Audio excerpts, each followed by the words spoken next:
বাংলাদেশের হাজার হাজার আশিকে রাসূল যারা এদেশের নাস্তিক মুরতাদদের উচিত শিক্ষা দিয়েছিল, তারা এখনো বাংলাদেশের কারাগারগুলোতে বসে বন্দিত্ব জীবন যাপন করছে।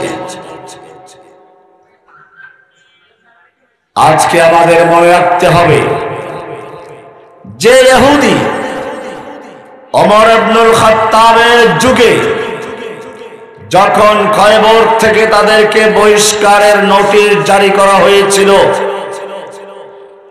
ওমর বিন খাত্তাবের দরবারে এসে ভিক্ষা চেয়েছিল, ওমর, তোমাদের নবী আমাদেরকে খয়বরে থাকার ব্যবস্থা করেছিলেন, অনুমতি দিয়েছিলেন, আমরা তোমাদের কৃষি কাজ করে দিব, অর্ধেক ফসলের বিনিময়ে আমরা এখানে থাকব, তুমি আমাদের কেন বহিষ্কার করছো? ওমর ইবনে খাত্তাব গর্জে উঠে বলেছিলেন, আল্লাহ দুশমন, সেদিন আমার নবী কি বলেছিলেন প্রতিটি কথা আমার অক্ষরে অক্ষরে মনে আছে। তিনি বলেছিলেন,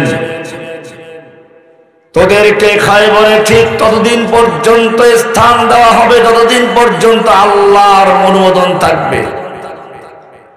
এরপরে তিনি বলেছিলেন, সেদিন বেশি দূর নয়, যেদিন খয়বর থেকে তোদেরকে বহিষ্কার করা হবে, তোদের উট এবং ঘোড়াগুলো তোদেরকে নিয়ে এত দূর যেতে থাকবে, যেতে যেতে হাঁপিয়ে যাবে, ওদের শ্বাস গরম হয়ে যাবে।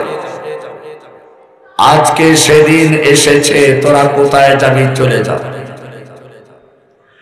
যে ইহুদি মুসলিম উম্মার কৃষি কাজ করার জন্য মুসলমানদের দরবারে ভিক্ষা করত, আজকে সেই ইহুদিরা মুসলিমদেরকে পাইকারি হত্যা করে যাচ্ছে। যে হিন্দুরা মুসলিমদের বাড়ি ঘর পরিষ্কার করত, পায়খানা পরিষ্কার করত, আমি দারুল উলুম দেওবন্দ ভারতে পড়াশোনা করেছি 1991-92-93-তে, তখনও দেখেছি দারুল উলুমের দেওবন্দের কোন সুইপার মুসলিম ছিল না, সব ছিল হিন্দু। আজকে সেই হিন্দু মুসলিমদের চ্যালেঞ্জ করছে, হিন্দু হিন্দি হিন্দুস্তান জবন ভেজো পাকিস্তান, गो हमारी माता है तुम उसको खाता है, तुमको चाहिए कब्रिस्तान या भेजेंगे पाकिस्तान। শুধু ইন্ডিয়াতেই নয়, তাদের সাহস এত বেড়ে গেছে, আজকে বাংলাদেশের মাদ্রাসা মসজিদে পর্যন্ত হামলা করার সাহস করছে। মাদারীপুরে স্কুলের ছেলেরা একটা মাইক কিনে মাইকে আজান দিয়েছিল, আপনারা দেখেছেন। তাদের উপরে হিন্দু ছাত্ররা হামলা করে ওদের হাত পা ভেঙে হাসপাতালে পাঠিয়েছিল। এরপরে চট্টগ্রামে যা হলো, দিনে দুপুরে একজন মুসলিমকে হত্যা করে তারা সন্ত্রাস করলো। কোত্থেকে তাদের এত সাহস আসলো? কি কারণ তা মুসলিম উম্মাহকে খুঁজে বের করতে হবে। আল্লাহর নবী কারণ আগেই বলেছিলেন। আল্লাহর নবী পরিষ্কার জানিয়ে দিয়েছেন, ইউশিকু আন ইয়াতাদাআল উমাম, অচিরে এমন একটা সময় আসবে যখন কাফের শক্তিগুলো একে অপরকে আহ্বান করবে, আসো আমরা ঐক্যবদ্ধ হই মুসলিমদের ধ্বংস করার জন্য। যেরকম ভাবে দস্তরখান বিছিয়ে খাবারের জন্য বন্ধু বান্ধবকে আহ্বান জানানো হয়। সাহাবায়ে কেরাম আশ্চর্য হলেন, ইয়া রাসূলুল্লাহ, আমরা মুসলিমেও মুসলিম, তা সত্ত্বেও এখনকার সুপার পাওয়ার রোম পারস্য আমাদের ভয়ে থরথর করে কাঁপে, আর সে সময় মুসলিমদেরকে ধ্বংস করার জন্য কাফেররা একে অপরকে আহ্বান করবে, এত শক্তি কোত্থেকে পাবে? মুসলিমদের সংখ্যা কি তখন কমে যাবে? আল্লাহর নবী সেদিন পরিষ্কার বললেন, না, মুসলিমদের সংখ্যা তখন কম হবে না, সংখ্যা তোমাদের চেয়ে অনেক বেশি হবে। বাংলাদেশি আছে প্রায় 18 কোটি। সাহাবায়ে কেরাম বললেন, তাহলে তাদের কাফেরদের এত বড় সাহস কোত্থেকে আসবে? কারণটা কি হবে? আল্লাহর নবী বলেছিলেন, মুসলিমদের সংখ্যা তো অনেক বেশি হবে, ওয়ালাকিন্নাকুম গুসাউন কাগুসাইস সাইল।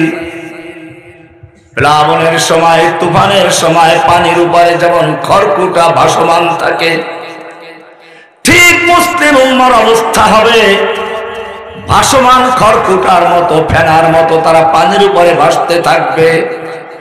ওদের ঈমানের কোনো ভিত্তি থাকবে না, তাওহীদের কোনো খবর থাকবে না, ওদের অন্তরের মধ্যে অহন ঢুকিয়ে দেওয়া হবে, অহন। সাহাবায়ে কেরাম প্রশ্ন করলেন, ইয়া রাসূলুল্লাহ ওয়া মাল ওয়াহান? ওয়াহান কি জিনিস? ক্বালাত হুব্বুদ দুনিয়া ওয়া কারাহিয়াতুল মাউত। এক নাম্বার হলো দুনিয়ার ভালোবাসা। দুনিয়ার ভালোবাসা, শয়তান তাদেরকে কৌশল শিখাবে। আমি যদি যুদ্ধের ময়দানে গিয়ে শহীদ হয়ে যাই, মাদ্রাসার কি হবে, মসজিদের কি হবে, আমার বউ কি হবে, বাচ্চা কি হবে, আমার সম্পত্তির কি হবে? হুব্বুদ দুনিয়া ওয়া কারাহিয়াতুল মাউত। আরেকটি হলো আল্লাহর রাস্তায় জীবন দেওয়া, শাহাদাতের মৃত্যুকে তারা অপছন্দ করবে। তারা বরং শহীদ হওয়ার রাস্তা বন্ধ করার জন্য 1 লক্ষ ভুয়া মুফতির ফতোয়া দিয়ে জিহাদের বিরুদ্ধে ফতোয়া লিখবে। লেখে নাই? ইংরেজরা যেরকম ভাবে ভারতবর্ষ থেকে ইসলামকে ধ্বংস করার জন্য প্রথমে মাদ্রাসা বন্ধ করলো, মসজিদ বন্ধ করলো, কোরআন শরীফ পুড়িয়ে ফেললো। এরপরেও যখন ইংরেজ বিরোধী আন্দোলন বন্ধ হলো না, তখন তারা কিছু দালাল তৈরি করেছিল, গোলাম আহমদ কাদিয়ানী, যার প্রথম কাজ ছিল জিহাদের বিরুদ্ধে বই লেখা।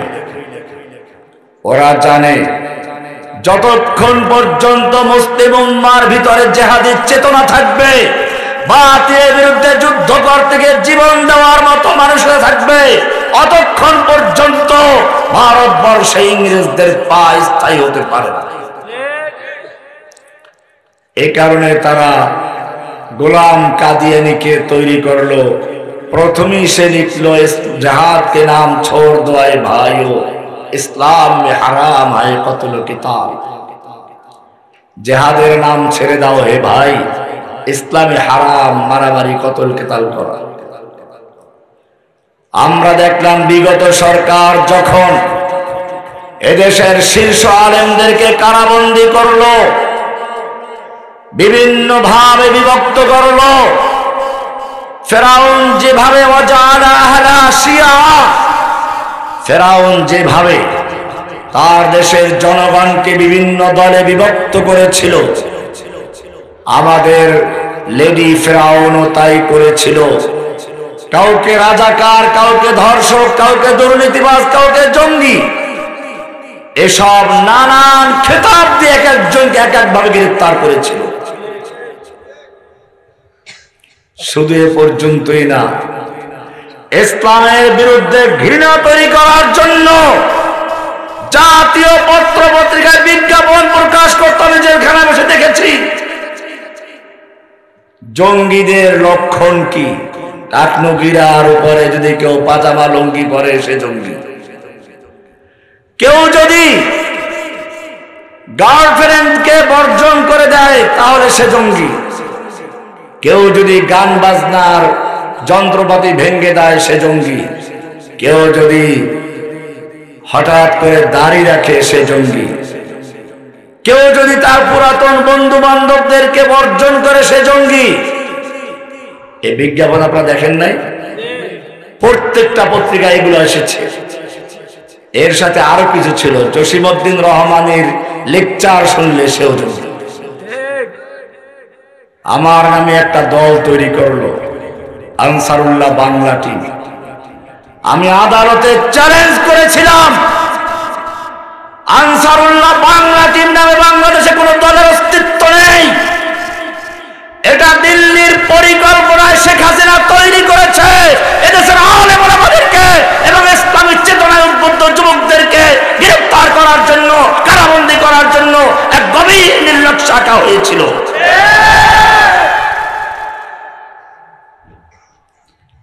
এখনো সে চক্রান্ত শেষ হয় না। এখনো হিন্দুদেরকে দিয়ে উস্কানি দেওয়া হচ্ছে। যে ইসকন সন্ত্রাসী কায়দায় মসজিদ মাদ্রাসায় আক্রমণ করেছে, দিনে দুপুরে মানুষ হত্যা করেছে, আমি সরকারকে বলবো অবিলম্বে ইসকনকে সন্ত্রাসী সংগঠন আখ্যায়িত করে নিষিদ্ধ ঘোষণা করে প্রজ্ঞাপন জারি করতে হবে। যদি তা না করা হয়, বাংলাদেশের টেকনাফ থেকে তেতুলিয়া পর্যন্ত সমস্ত যুবকদেরকে নিয়ে ইনশাআল্লাহ ইসকনের প্রতিশোধ ঘরে ধরে তারপর ইন্ডিয়া পাঠিয়ে দেওয়া হবে। বাংলাদেশে ইসকনের কোনো অস্তিত্ব থাকবে না ইনশাআল্লাহ। ভাইয়েরা আমার, আমাদের মনে রাখতে হবে আজকে মুসলিমদের দুর্বলতা কোন জায়গায়। সাহাবায়ে কেরাম যুদ্ধ করতেন কিসের বলে বলিয়ান হয়ে? ওখানেই আমাদের ফিরে যেতে হবে। আপনারা জানেন আল্লাহর নবীর সাহাবী ওমর ইবনে খাত্তাব খলিফাতুল মুসলিমিন, খালিদ বিন ওলীদ প্রধান সেনাপতি, পারস্যের সেনাপতি রোস্তমের বিরুদ্ধে যুদ্ধ হবে। রোস্তমের 3 লক্ষ সৈন্য মাঠে প্রস্তুত, খালিদ বিন ওলীদের মাত্র কয়েক হাজার। রাতের বেলায় খালেদের তাঁবুতে রোস্তমের গোয়েন্দারা হাজির। দেখলো যে মুসলিমরা কান্নাকাটি করছে। গোয়েন্দারা রিপোর্ট করলো মুসলিমদের বিরুদ্ধে যুদ্ধ করার কোনো প্রয়োজন নেই, ওরা আমাদের ভয়তে কান্নাকাটি করছে। রোস্তম চিন্তা করলো তাহলে 3 লাখ সৈন্য দরকার নেই, 1 লক্ষ সৈন্য নিয়ে মাঠে নাম। 1 লক্ষ সৈন্য নিয়ে কয়েক হাজার মুসলিমদের বিরুদ্ধে যুদ্ধে নামলো। যেই মুসলিমদের সম্পর্কে গোয়েন্দা রিপোর্ট ছিল তারা ভয়ে ক্রন্দন করছে, যুদ্ধ যখন শুরু হলো এক একজন মুসলিম মুজাহিদ ওদের হাজার হাজার কাফেরকে হত্যা করে লাশের স্তূপ করে দিচ্ছে। এক একজন মুসলিম ওদের কাতারের ভিতরে ঢুকে ওদের যেদিকে যাচ্ছে কাতার ফাঁকা করে দিচ্ছে। রোস্তম বলল যুদ্ধ বন্ধ করো। নতুন করে রাতের বেলায় গোয়েন্দা পাঠালো, বহু বিচক্ষণ, বহুদর্শী, বহু অভিজ্ঞতা সম্পন্ন। আজকেও গোয়েন্দার আগে দেখলো হ্যাঁ মুসলিমরা তো কান্নাকাটি করছে। মুসলিমরা শেষ রাতে কান্নাকাটি করে কার কাছে? الذين يذكرون الله قياما وقعودا وعلى جنوبهم, যারা আল্লাহর কাছে ক্রন্দন করে শুয়ে শুয়ে, দাঁড়ানো অবস্থায়, বসা অবস্থায় কান্নাকাটি করে কার কাছে? গোয়েন্দারা দেখলো রিপোর্ট তো আগেরটাও ঠিকই ছিল, কান্নাকাটি করছে, এরাও তো কান্নাকাটি করে। তাহলে বিষয়টা কি? কেন কান্নাকাটি করছে? আমাদের ভয়েতে না অন্য কোনো কারণে? এইবারে গোয়েন্দারা তাদের ভাষা বোঝার চেষ্টা করলো, লক্ষ্য করে বুঝতে পারলো তারা আমাদের ভয়ে ক্রন্দন করছে না, বরং কান্নাকাটি করে বলছে রব্বুল আলামিন আগামী দিন তোমার দুশমনদের বিরুদ্ধে যুদ্ধ হবে, তোমার দুশমন মুসলিমদের দুশমনদের বিরুদ্ধে যুদ্ধ হবে। ওরা ইসলামকে ধ্বংস করার জন্য মাঠে নেমেছে, আর আমরা তোমার দ্বীনকে বিজয়ী করার জন্য মাঠে নেমেছি। রব্বুল আলামিন আমাকে এমন শক্তি দাও, সাহস দাও, হিম্মত দাও, যেন যুদ্ধ করতে করতে ওদের সমস্ত কাফেরগুলো ধ্বংস করে আমরা যেন তোমার দ্বীনকে বিজয়ী করতে পারি।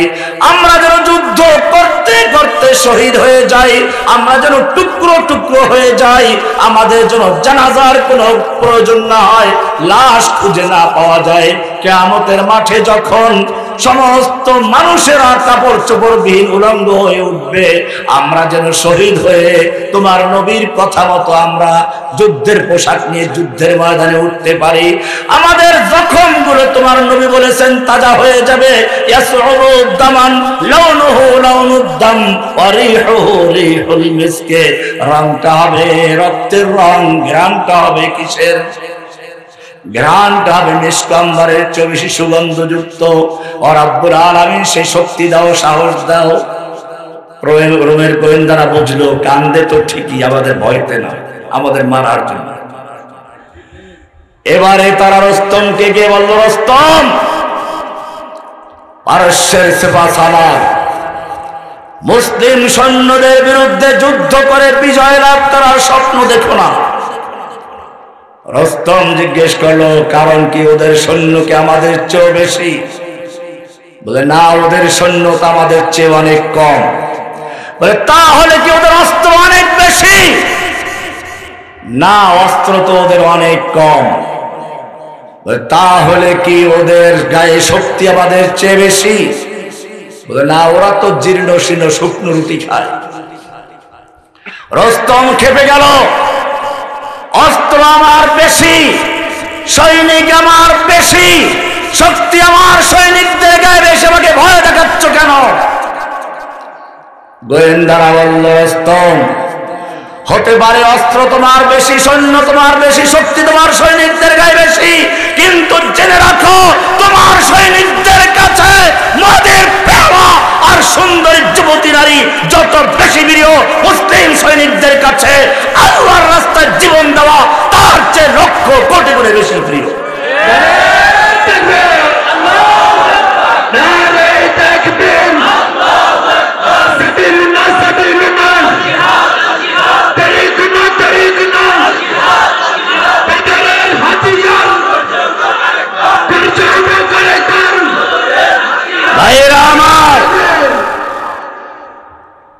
মুসলিমরা যুদ্ধ করত আল্লাহর উপরে ভরসা রেখে, তাওহীদের ঈমান নিয়ে।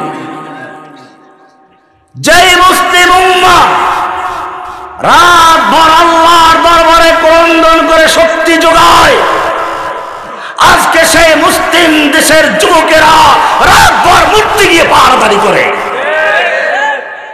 তাকে খুশি করার জন্য।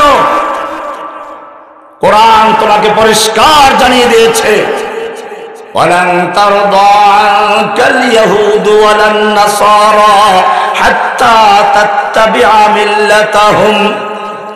ও মুসলিম উম্মাহ, ও মুসলিম যুবকেরা, তোমরা ইহুদি খ্রিস্টানদেরকে আর হিন্দুদেরকে যতই খুশি করার চেষ্টা করো না কেন, তুমি ওদেরকে সন্তুষ্ট করতে পারবে না যতক্ষণ পর্যন্ত সম্পূর্ণরূপে তুমি হিন্দু না হয়ে যাও, তুমি ইহুদি না হয়ে যাও, খ্রিস্টান না হয়ে যাও। কোরআন আরো সাবধান করে দিয়েছে, লাতাজিদান্না আশাদ্দান-নাসি আদাওয়া, লাতাজিদান্না আশাদ্দান-নাসি আদাওয়াতাল লিল্লাযীনা আমানুল ইয়াহুদা ওয়াল্লাযীনা আশরাকু। কোরআনের পরিষ্কার আয়াত, মুমিনদের বিরুদ্ধে সবচেয়ে কঠোর শত্রু হিসেবে পাবে তোমরা দুইটা জাতিকে। কয়টা জাতিকে? একটা জাতি যারা তোমাদেরকে ফিলিস্তিনে হত্যা করছে, ইহুদি জাতি, আর একটা হচ্ছে যারা ভারতে তোমাদেরকে হত্যা করছে, মুশরিক মূর্তিপূজক জাতি। এখানে কোনো তাফসীরের প্রয়োজন নেই। লাতাজিদান্না আশাদ্দান-নাসি আদাওয়াতান লিল্লাযীনা আমানুল ইয়াহুদা ওয়াল্লাযীনা আশরাকু। মুমিনদের বিরুদ্ধে সবচেয়ে কঠিন এবং কঠোর দুশমন, চরম দুশমন দুইটা জাতি। কয়টা জাতি? কে বলেছে? কে বলেছে? সেই দুইটা জাতি কি কি? আল ইয়াহুদ, একটা হচ্ছে ইয়াহুদ, যার জ্বলন্ত প্রমাণ যারা ফিলিস্তিনে অন্যায়ভাবে মুসলিমদেরকে হত্যা করছে। দুই নাম্বার যেই জাতি সম্পর্কে আল্লাহ সাবধান করেছেন সেই জাতি হচ্ছে ওয়াল্লাযীনা আশরাকু, ওই সমস্ত লোকেরা যারা সরাসরি শিরকে লিপ্ত আছে, মূর্তি পূজায় লিপ্ত আছে, কারা 10টা হাত মূর্তি বানায়, বুঝেন না? 10 হাত দিয়ে যুদ্ধ করে। কোরআন পরিষ্কার বলেছে, ইয়া আইয়ুহাল্লাযীনা আমানু দুরিবা মাসালুন ফাসতামিউ লাহু, হে ঈমানদারগণ, তোমাদেরকে একটা উপমা দেওয়া হচ্ছে, ভালো করে কান লাগাইয়া শোনো। কি বলছেন? ইন্নাল্লাযীনা তাদউনা মিন দুনিল্লাহ, তোমরা যাদেরকে আল্লাহর পরিবর্তে পূজা করছো, লা ইয়াখলুকু যুবাবান ওয়ালা বিজতামাউ লাহ, ওই সব দেবদেবী, ওদের খাজা বাবা, গাজা বাবা, ল্যাংটা বাবা, ওদের পুরোহিতরা মিলে এবং দেবদেবী মিলে সব 14 গোষ্ঠী মিলেও যদি চেষ্টা করে একটা মাছিও তৈরি করতে পারবে না, একটা মাছিও তৈরি করতে পারবে না। এরপরে আল্লাহ তাআলা আরো সামনে বলছেন,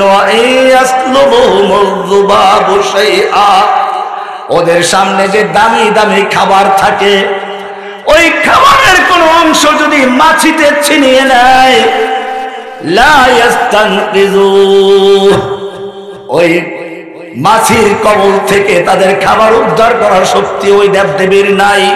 দাউফাত তালিব ওয়াল মাতলুব, কি সুন্দর খাবার দেয়, দেখেন না? ইব্রাহিম আলাইহিস সালাম দেখলেন মূর্তির সামনে দামি দামি খাবার আছে, মূর্তিখানায় ঢুকে বললেন, খা, খাবি না? খা। আলা তাকুলুন, খাবি না কেন? খা। কয়েকবার বলছেন, একটু রাগ উঠছে। ফাকানা বরবান বিল ইয়ামিন, ডান হাতে জোরে থাপ্পড় মারলেন। পাথরের মূর্তি থাপ্পড় মারলে মূর্তি ব্যথা পায় না নিজে ব্যথা পায়?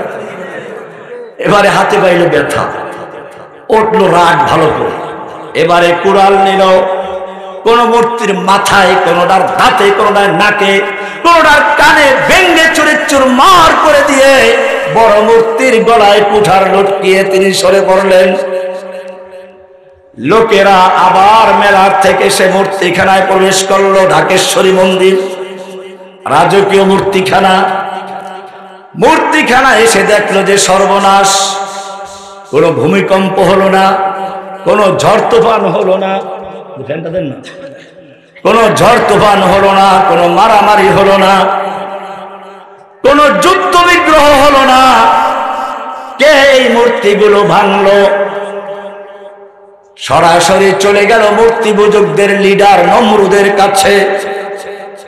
তাফসীরে লেখে, নমরুদ এসে দীর্ঘক্ষণ পর্যন্ত চিন্তা করলো। সর্বপ্রথম নমরুদ যে বাক্যটা মুখ থেকে ছাড়লো তা ছিল এরকম, হাল মিন ফাতান ইয়াযকুরু আলিহাতানা, এলাকায় এমন কোন যুবক আছে যে আমাদের মূর্তিগুলোকে সুনজরে দেখে না? সঙ্গে সঙ্গে লোকেরা বলল, হ্যাঁ, সামি'না ফাতান ইয়াযকুরুহুম ইউকালু লাহু ইব্রাহিম, আমরা এমন একজন যুবক সম্পর্কে জানি যে যুবক আমাদের মূর্তিগুলোর সমালোচনা করে, মূর্তি পূজার বিরোধিতা করে, মূর্তির বিরুদ্ধে কথা বলে, মূর্তির ক্ষমতার বিরুদ্ধে কথা বলে। যেই লোকটার নাম হচ্ছে ইব্রাহিম। মুমিনগণ ভালো করে শুনে রেখো, নমরুদ কেন জিজ্ঞাসা করলো কোন যুবক আছে কি? আর আল্লাহ বলছেন, হ্যাঁ, লোকেরা বলল যুবক আছে, ফাতান একজন যুবক আছে। যুবকের প্রসঙ্গ কেন আসলো? নমরুদ বুঝতে পেরেছিল নমরুদরা এমনি বোকা না, ওরা বোকা হচ্ছে আল্লাহর পরিচয় লাভের ক্ষেত্রে। ওরা এমনি সব বুঝে। নমরুদ বুঝতে পেরেছিল কোন ঝড় তুফান হলো না, কোন ভূমিকম্প হলো না, কোন যুদ্ধ মারামারি হলো না। এই মূর্তিগুলো ভাঙলো কে? নিশ্চয় এটা মূর্তি ভাঙ্গা পর্যন্ত শেষ নয়, বরং এটা হচ্ছে মূর্তির সমাজকে ভেঙে দিয়ে তাওহীদের সমাজ গড়ার জন্য এক মহা পরিকল্পনার সূচনা মাত্র। আর এই রকমের পরিকল্পনা কোন বুড়া মানুষের মাথায় আসে না, আসে তো যুবকের মাথায় আছে। সেজন্য যুবক যুবকের প্রশ্ন করেছিল। আমি বাংলাদেশের যুবকদের ধন্যবাদ জানাই, যারা সে ইব্রাহিমের আদর্শ নিয়ে যখন সারা বাংলার রাস্তার গলিতে গলিতে মোড়ে মোড়ে অফিসে আদালতে সব জায়গায় একটা মূর্তির আদর্শ বাস্তবায়ন করার চক্রান্ত করেছিল, আল্লাহর নবীর আদর্শকে বাতিল করে দিয়ে নবীর বিরুদ্ধে কটূক্তি করে নবীকে অবমাননা করে একটা মূর্তির আদর্শ বাস্তবায়ন করার চক্রান্ত করেছিল। বাকি ছিল মসজিদে ইমাম সাহেবের পিছনে মূর্তি রাখাটা, ওটাও হয়তো কয়েকদিন পরে করত। এদেশের যুবকেরা এই মূর্তির বিরুদ্ধে এমন ভাবে খেপে গেল, শুধু মূর্তি নয় মূর্তি পূজককেও দাঁড়িয়েছে। কোরআন বলছে সূরা